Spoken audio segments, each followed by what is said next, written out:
जय हिंद दोस्तों। आज के वीडियो में हम आपको बताएंगे आदिवासी परीक्षा 2022-23 कक्षा 12वीं हिंदी का पेपर। दोस्तों आपका जो हिंदी का पेपर होने वाला, बिल्कुल दोस्तों यही पेपर आपकी आदिवासी परीक्षा में पूछे जाने वाले। यहाँ पर देख लीजिए, इस पेपर का पूर्णांक होने वाला 80 नंबर का, और दोस्तों इस पेपर के यहाँ पर समय होने वाला 3 घंटे का। और दोस्तों इस पेपर में टोटल यहाँ पर 15 क्वेश्चन पूछे जाने वाले। तो सबसे पहले आपको यहाँ पर कुछ निर्देश दिए हुए दोस्तों, इन निर्देशों को आपको अच्छे से पढ़ लेना है। इनको पढ़ने के बाद दोस्तों आपके पर पहला खंड से यहाँ पर क्वेश्चन पूछा दोस्तों। यहाँ पर देख लीजिए, प्रश्न 1 पूछा है, निम्नलिखित अपठित गद्यांश को पढ़कर नीचे दिए गए उत्तर दीजिए। सबसे पहले आपको दोस्तों ऊपर से लेकर यहाँ से लेकर दोस्तों यहाँ तक आपको इस गद्यांश को अच्छे से पढ़ लेना है। इसको पढ़ने के बाद दोस्तों आपको नीचे यहाँ पर क्वेश्चन दिए हुए, यहाँ पर देख लीजिए दोस्तों, आपको यहाँ पर क्वेश्चन दिए हुए। ठीक है दोस्तों, पहला क्वेश्चन पूछा है, उपरोक्त गद्यांश का उचित शीर्षक लिखिए। दोस्तों आपको इस गद्यांश का आपको शीर्षक लिखना है। ठीक है,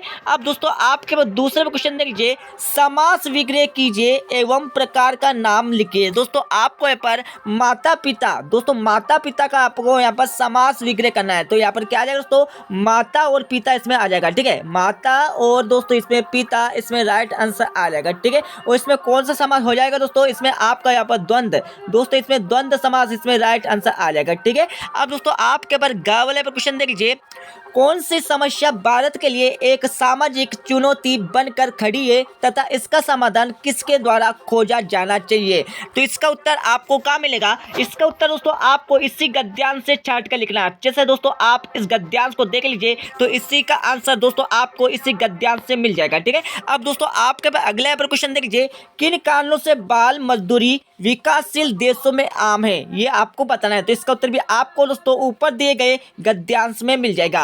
अब दोस्तों आपके पास अगला क्वेश्चन देख लीजिए, किस क्षेत्र में बाल मजदूरी की दर सर्वाधिक है तथा वह कहाँ दिखाई देती है, ये आपको बताना है। इसका उत्तर भी दोस्तों आपको ऊपर दिए गए गद्यांश से मिल जाएगा। ठीक है, अब दोस्तों आपके पास अगला क्वेश्चन देख लीजिए, बाल मजदूरी को कम करने के लिए माता पिता को क्या करना चाहिए, इसका उत्तर भी आपको ऊपर दिए गए गद्यांश से मिल जाएगा। दोस्तों आपका अगला क्वेश्चन देख लीजिए, सरकार की जिम्मेदारी पदबंध में रेखांकित पद का भेद क्या है। दोस्तों आपका यहाँ पर रेखांकित जिम्मेदारी का मतलब क्या है दोस्तों, ये आपको बताना है। ठीक है, अब दोस्तों आपके पर अगला क्वेश्चन देख लीजिए, यहाँ पर प्रश्न 2 पूछा है, निम्नलिखित अपठित गद्यांश को पढ़कर पूछे गए प्रश्नों के उत्तर लिखिए। दोस्तों आपको यहाँ पर एक अपठित पद्यांश दिया हुआ है। दोस्तों इस पद्यांश को आप ऊपर से लेकर नीचे तक अच्छे से पढ़ लीजिए। इसको पढ़ने के बाद दोस्तों आपको यहाँ पर क्वेश्चन दिए, यहाँ पर देख लीजिए, आपको यहाँ पर 4 क्वेश्चन दिए। पहला क्वेश्चन देख लीजिए, वीरों के सम्मान में वृद्धि कैसे होती है, यह आपको बताना है। तो इसका उत्तर आपको कहां से मिल जाएगा दोस्तों, यहाँ से दोस्तों आपको यहाँ पर यही से दोस्तों इसका आंसर मिल जाएगा। ठीक है,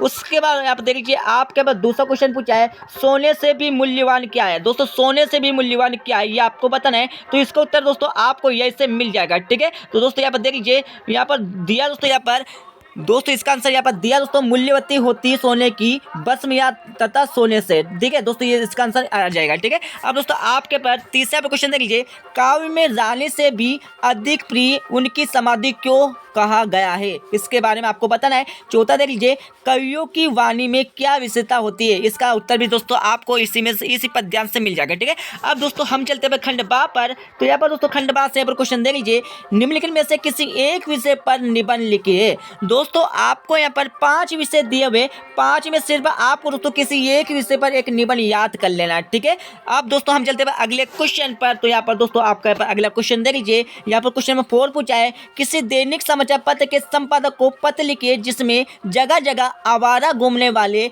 पशुओं की समस्या की और जनता और समृद्ध अधिकारियों का ध्यान खींचा गया हो।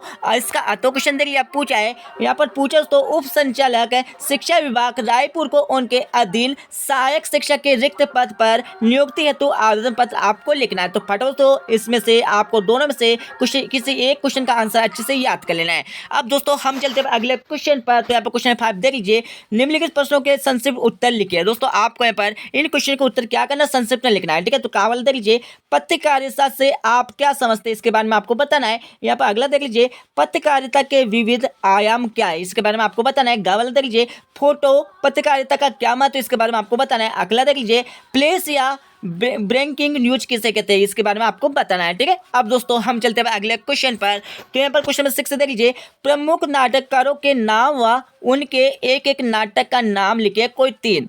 तो क्वेश्चन देख लीजिए, प्रमुख कहानियों के नाम व उनके एक एक कहानी का नाम लिखिए कोई 3। ठीक है, तो आपको दोनों में से किसी एक क्वेश्चन का आंसर अच्छे से याद कर लेना है। अब दोस्तों हम चलते हैं अगले क्वेश्चन पर। तो यहाँ पर 7 वाला क्वेश्चन देख लीजिए, उपन्यास व कहानी में आपको 3 अंतर लिखना है। तो क्वेश्चन देख लीजिए, नाटक और एकांकी में आपको 3 अंतर लिखना है। दोस्तों ये बहुत सरल पेपर है, पूरा पेपर अच्छे से याद कर ले। ठीक है, अब दोस्तों आपके पर अगला क्वेश्चन देख लीजिए, आप 14 क्वेश्चन पूछा है, यशोधर बाबू की पत्नी समय के साथ डल सकने में सफल होती, लेकिन यशोधर बाबू असफल रहते हैं, ऐसा क्यों होता है, इसके बारे में आपको बताना है। तो क्वेश्चन देख लीजिए, यशोधर बाबू की कहानी को दिशा देने में किशनदा की महत्वपूर्ण भूमिका रही है। आपके जीवन को दिशा देने में किसका महत्वपूर्ण योगदान रहा और कैसे, ये आपको बताना है। तो आपको दोनों में से एक क्वेश्चन का आंसर याद कर लेना है, इसको उत्तर आपको आसानी से आपकी बुक से मिल जाएगा। ठीक है, अब दोस्तों आपके पर अगला क्वेश्चन देख लीजिए, आप 15 क्वेश्चन पूछा है, श्री सोंडलेकर के अध्यापन की उन विषयों को लिखिए जिन्होंने कविताओं के प्रति लेखक के मन में रुचि जगाई है। तो क्वेश्चन देख लीजिए, जुट शीर्षक के औचित्य पर विचार करते हुए स्पष्ट करें कि क्या यह शीर्षक कथानायक की किसी केंद्रीय चारित्रिक विषयों को उजागर करता है। तो आपको दोनों में से एक क्वेश्चन का आंसर याद कर लेना। दोस्तों ये आपका यहाँ पर कक्षा 12वीं का हिंदी का पेपर कंप्लीट हो गया, इस पेपर को पूरा याद कर लिया। ठीक है, तो मिलते हैं अगले वीडियो में, जब तक ले जय हिंद, वंदे मातरम।